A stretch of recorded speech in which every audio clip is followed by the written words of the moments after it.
جن لوگوں کو تکلیف ہے کہ معدے میں تیزابیت بڑھ جاتی ہے، جب کھانا کھاتے ہیں تو کھانا صحیح سے ہضم نہیں ہوتا ہے اور معدہ بھاری بھاری سا لگتا ہے، تو وہ انار کو اس طریقے سے کھائیں، انار کو کاٹ لیں، اور یہ جو انار کا گودا ہے، انار کی جھلی ہے، انار کا یہ سفید سفید گودا، اس کو انار کی چربی بھی کہتے ہیں، اس سفید سفید جھلی کے ساتھ، اس انار کے گودے کے ساتھ اگر آپ انار کھائیں گے، اس انار کے گودے کے ساتھ اگر انار کھائیں گے، گٹھلی سمیت کھائیں گے، پورا انار کھانا ہے آپ نے، صبح ناشتے کے 1 گھنٹے کے بعد کھا سکتے ہیں یا دوپہر میں کسی ٹائم کھا سکتے ہیں، تو آپ دیکھیں گے کہ آپ کو معدے میں جو تیزابیت بنتی ہے وہ دور ہو جائے گی۔ دنیا کی بڑی سے بڑی دوا اللہ کی اس بنائی ہوئی دوا کا مقابلہ نہیں کر سکتی۔ یہ جو گودا ہے اور یہ جو انار کے دانے گٹھلی سمیت جھلی سمیت کھانے ہیں، معدے کی تیزابیت کی بہترین دوا ہیں۔ آپ کے معدے میں وہ رطوبتیں پیدا ہوں گی جو کھانے کو جلدی سے ہضم کریں گی اور تیزابیت دور ہو جائے گی، سینے کی جلن دور ہو جائے گی، دل کے مریض کو بہت زیادہ افاقہ ہوتا ہے، اس سے پلپیٹیشن نہیں ہوتی، اختلاج قلب نہیں ہوتا۔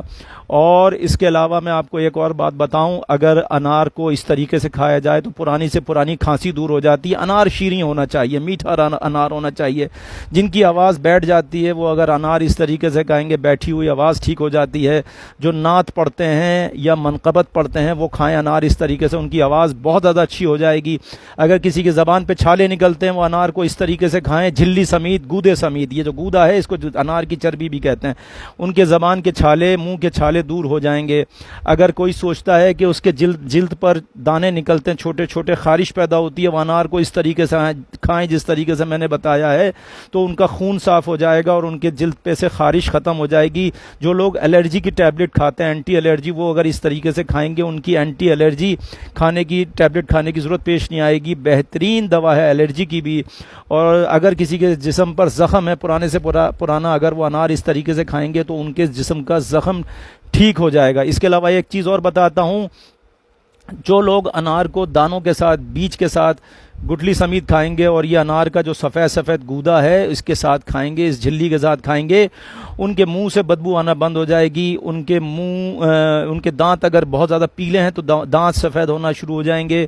اور امام جعفر صادق علیہ السلام نے فرمایا اگر انار کو اس طریقے سے کوئی کھائے، گٹھلی سمیت، بیج سمیت، اور انار کے اس گودے کے ساتھ اگر کوئی کھائے گا تو اس کو رات کو ہارٹ اٹیک یعنی کہ دل کا دورہ نہیں پڑے گا۔ اگر کوئی سوچتا ہے، سمجھتا ہے کہ ڈرتا ہے کہ اگر اس کو رات کو فالج یا لقوہ ہو سکتا ہے، اگر سوتے وقت ایک انار چھوٹا سا اس طریقے سے کھا کے سو جائیں تو رات کو نہ فالج ہوگا، نہ لقوہ ہوگا، نہ بلڈ پریشر ہائی ہوگا، صبح تک اللہ کی امان میں رہیں گے۔ انار میں بے حد فائدہ ہے۔ ہر انار کے اندر ایک دانہ جنت کا ہوتا ہے، اور وہ جو جنت کا دانہ وہ انسان کے معدے میں جاتا ہے، ہر بیماری سے امان دیتا ہے، شفا عطا کرتا ہے۔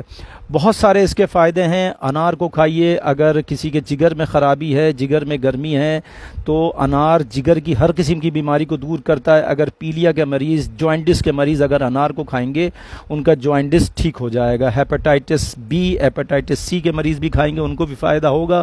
اس کے علاوہ اگر معدے میں کسی کے درد ہوتا ہے، تکلیف ہوتا ہے، تو وہ تکلیف دور ہو جاتی ہے انار کے کھانے سے۔ انار کے بے پناہ فائدے ہیں۔ امام جعفر صادق علیہ السلام کا قول ہے کہ انار میں سوائے فائدوں کے کچھ نہیں ہے، انار میں فائدے ہی فائدے ہیں۔ انار کو کھائیے اور مجھ کو دعاؤں میں یاد رکھیے۔ والسلام، خدا حافظ۔